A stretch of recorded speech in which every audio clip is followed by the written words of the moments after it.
Behind every powerful move lies a legacy that began more than a century ago.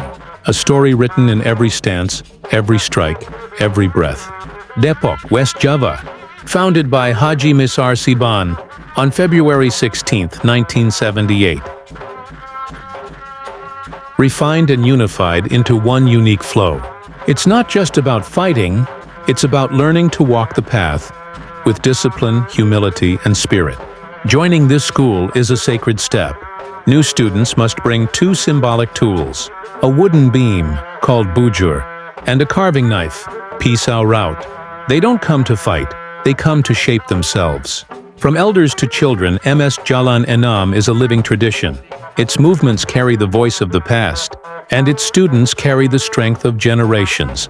In modern times, the school has earned its place among champions. At the 2024 BNN Cup 5 in Depok, MS Jalan Enam won 16 gold medals, and at Tapcha 6 in South Tangerang, 18 more. Tradition and excellence, hand in hand.